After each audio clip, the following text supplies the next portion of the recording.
اس سے پہلے کہ میں اپنی ان گزارشات کا بیان کروں، سب سے پہلے تو میں کل رات جو واقعہ ہوا ہے کوئٹہ میں پشتونخوا ملی عوامی پارٹی کے چیئرمین محمود خان اچکزئی کے گھر پر جو ریڈ کی گئی ہے اس کی میں اپنی طرف سے، اپنی پارٹی بلوچستان نیشنل پارٹی کی طرف سے مذمت کرنا چاہوں گا۔ جناب اسپیکر صاحب، ڈپٹی اسپیکر صاحب، میں آپ کو، جناب اسپیکر صاحب جو موجود نہیں ہیں، اور پرائم منسٹر صاحب کو مبارکباد دوں گا کہ انہوں نے، اور بالخصوص عمر ایوب صاحب کو جو کنٹیسٹنگ پرائم منسٹر کے کینڈیڈیٹ تھے، اور جو ہمارے اسپیکر کے کینڈیڈیٹ تھے ڈوگر صاحب اور ڈپٹی اسپیکر، ان کو بھی میں تہ دل سے مبارکباد دوں گا۔ جناب اسپیکر صاحب، جب ہم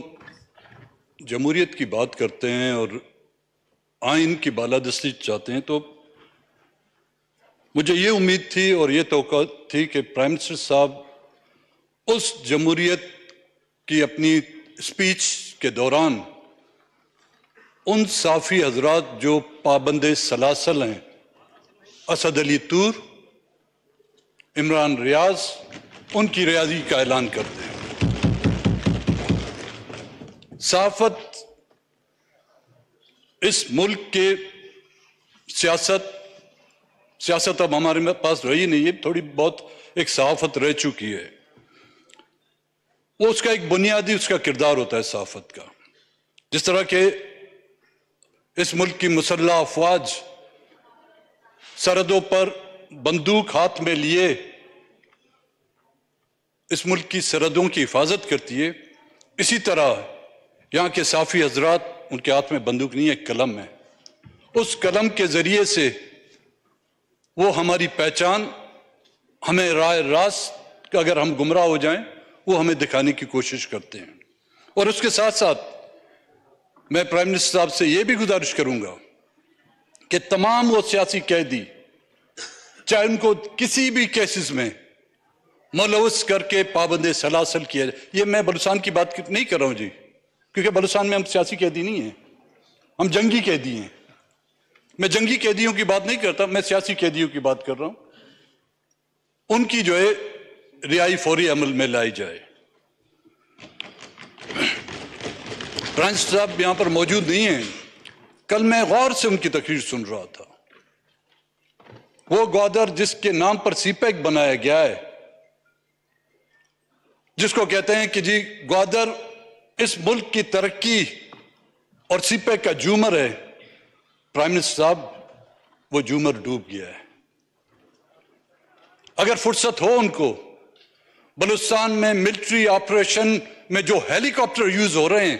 ان میں سے چند ایک ہیلی کاپٹر اس گوادر میں لوگوں کے ریسکیو کے لیے بھیج دیے جاتے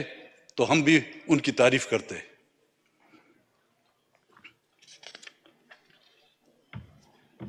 جناب ڈپٹی اسپیکر صاحب،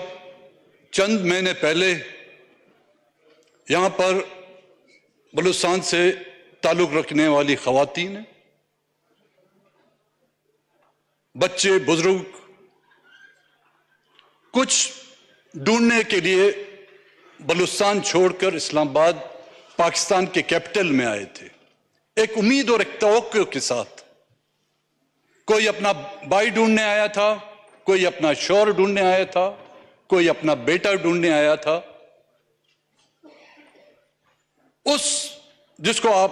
یہاں پر نگراں حکومت کہا جاتا ہے، کیئر ٹیکر، میں نے اس وقت بھی اس کا انڈر ٹیکر نام رکھا تھا۔ اور آج جمہوریت کی جو قبر کھودی گئی ہے، ہماری وہ بات ثابت ہوئی، they were not caretaker, they were undertaker۔ اور آج ہم سب یہاں پر یہ جو شور شراوا ہو رہا ہے، یہ ہم اس جمہوریت کی قبر پر جو ہے فاتحہ پڑھ رہے ہیں،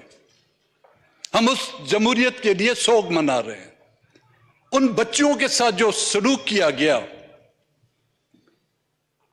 اسلام آباد کی اس سرد راتوں میں، ان کا جو استقبال کیا گیا ٹھنڈے پانی سے، ان کو جو عزت دی گئی، اور اس کا رد عمل آپ نے دیکھا جی۔ ان کے جاتے ہی بلوچستان میں جو ہزاروں لوگوں نے ان کا استقبال کیا، اور یہ جو الیکشن کے نتائج نکلے ہیں کے پی سے یا دوسرے علاقوں میں سے، یہ میں نہیں سمجھتا کسی پولیٹیکل پارٹی کی اپنی کارکردگی ہے. یہ وہ نفرت ہے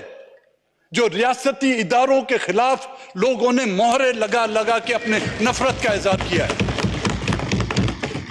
یہ ہمیں لوگوں نے ووٹ نہیں دیے، یہ ان خفیہ اداروں جن کا کام دشمن ممالک کے خلاف جو ہے سازشیں کرنا ضروری تھا. لیکن بدقسمتی